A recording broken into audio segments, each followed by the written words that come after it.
Cláudio Humberto, sei que daí você estava acompanhando a entrevista. Antes, inclusive, eu estava falando aqui com o deputado Carlos Jordi, que agora, né, o novo líder da Câmara dos Deputados do PT, estava falando a respeito dele, investigado e tal. Sei que você estava acompanhando a entrevista da Tayane. Vai querer repercutir alguma coisa? Quer comentar alguma coisa, Cláudio Humberto? Boa tarde, bem-vindo. Não, ainda eu estou aliviado porque acabou, né? Assim, a gente fica observando essas figuras, né? A gente espera que quando sai um maluco da liderança que venha algo melhor, né? Mas não, só piora. Enfim, o presidente Lula vai continuar tendo muitas dificuldades de relacionamento com o Congresso Nacional, exatamente a casa onde ele tem uma bancada minoritária. O presidente que tem dificuldades de fazer valer ou de aprovar projetos de interesse do governo, é sempre brindado com escolhas de líderes, né, que só atrapalham isso. É exatamente isso que dá para prever o que vai acontecer daqui para diante. Agora, Cláudio Humberto, não é a primeira vez, inclusive, que isso acontece. Eu lembro que a gente falou, acho que foi na abertura do ano legislativo e judiciário, acho que foi ali, não me lembro.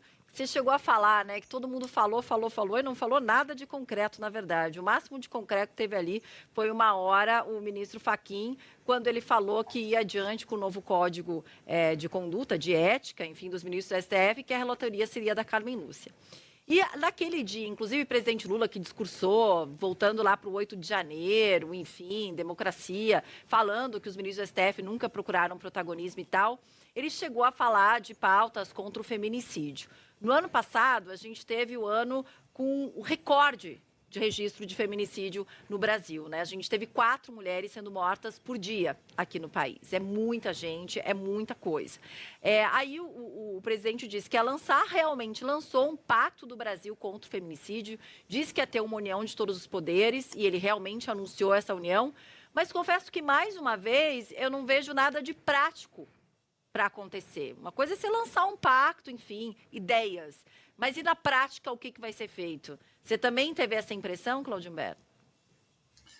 Foi o que a gente pôde observar, né, desse lançamento, né? O Lula convidou os presidentes dos poderes legislativo e judiciário para lançar um pacto contra o feminicídio. A ideia embora com muito atraso, é absolutamente necessária, sem dúvida nenhuma, até para se garantir no âmbito do legislativo leis que sejam mais adequadas e mais modernas. Aliás, é preciso reconhecer que o Poder Legislativo já proporcionou isso ao Brasil, né? É só você observar a própria lei que criou, que tipificou o feminicídio, tem também a Lei Maria da Penha. Do ponto de vista da legislação, o Brasil vai bem, mas é preciso que o judiciário esteja mais engajado nisso, né? O que a gente observa muitas vezes, né, são mulheres que vivem sob ameaça permanente, mulheres que são juradas de morte e acabam mortas mesmo, né? Elas que têm que se virar para se proteger com um pedaço de papel que é necessário, também foi um avanço, né? Que são exatamente aquelas medidas protetivas, mas o fato é que o criminoso, que a ameaça, continua solto e ele acaba perpetrando o crime, né? Esse tipo de situação se dá porque muita gente no Poder Judiciário ainda não tem essa compreensão da necessidade de se agir, inclusive preventivamente, para impedir o feminicídio. O problema do presidente da República é o caráter demagógico da sua iniciativa, tanto assim que foi um factóide, mais um factóide, palanque, fazer discurso, coisa e tal, e não foi capaz de produzir uma única medida concreta. Poderia começar esse pacto, né, dos 3 poderes, nada mais importante do que os 3 poderes da República estarem unidos em função de uma causa, e essa causa é nobilíssima, né, e urgente, urgentíssima. Aliás, como eu disse, chega com atraso. Mas para mostrar até a sinceridade de propósito, né, desse pacto, poderia começar com um conjunto de medidas, ao menos uma medida, uma ação concreta. Zero. Não teve nada. E sabe por quê, né?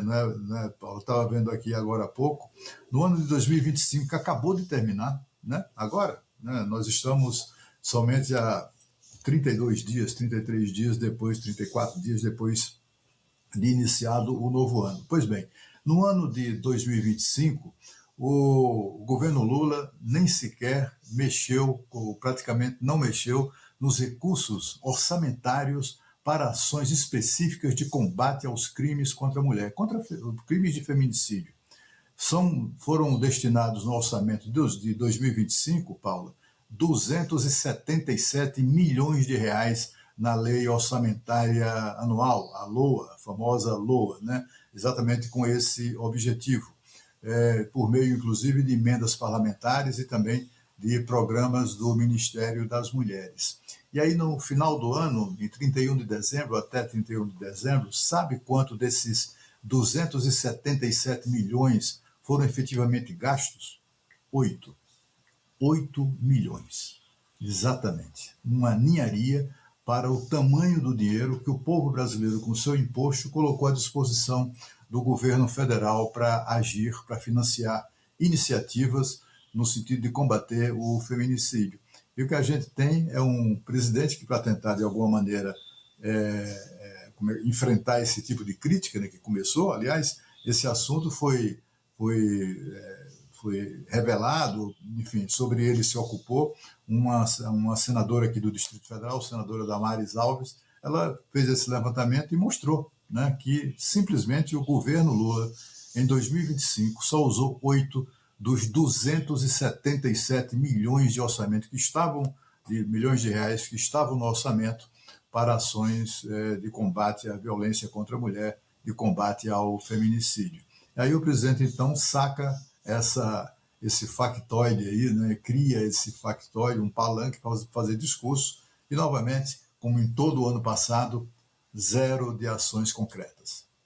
Sabe que ontem mesmo, depois do anúncio, né, do pacto, antes da gente ver ele concreto, eu entrevistei a Gabriela Mansur, que é o nome que a gente tem hoje em dia, né, de direito contra as mulheres. Ela tem um projeto muito bacana que se chama Justiça de Saia, que acolhe essas mulheres, que ajuda elas, enfim, inclusive juridicamente, né? E eu perguntei para a Mansur o que não poderia faltar nesse pacto. E ela falou que justamente não poderiam faltar medidas que fossem efetivas. Porque a Lei Maria da Penha, ela é referência no mundo inteiro, mas o que falta aqui no Brasil são realmente medidas efetivas, que garanta, né, a segurança dessas mulheres. Então, assim, quantas vezes a gente noticia aqui um ex que chega lá na balada e acha que a mulher não pode estar conversando com o outro, dá um tiro, atropela, tenta matar. E isso aqui, toda semana a gente faz, fora todos aqueles casos que ainda não tem uma repercussão. Aí muitos falam, não tem delegacia da mulher em várias cidades do país, não tem delegacia da mulher 24 horas em várias delegacias do país. Lembro que esse foi o meu questionamento há 4 anos, quando a gente faz nas campanhas eleitorais, que a gente vem lá e representa e faz aquelas perguntas, né, aos candidatos. A minha pergunta foi essa, inclusive, e várias promessas e que não foram adiante. E aí, quando a gente pensa, hoje eu estava dando o caso do Oruan, tornozeleira eletrônica, que a gente fala, olha, quem sabe então tornozeleira eletrônica para os caras que tem medida protetiva não chega, mas se tiver a fiscalização do Oruan, aí também um monte de mulher vai ser morta igual, né? O cara começou lá em novembro, mais de 60 vezes, não adianta. Tem um buraco muito grande, né, Claudio Humberto? Mas isso em tudo aqui no país, inclusive, né? E depois tem uma falta de vontade muito grande de ir para frente, né?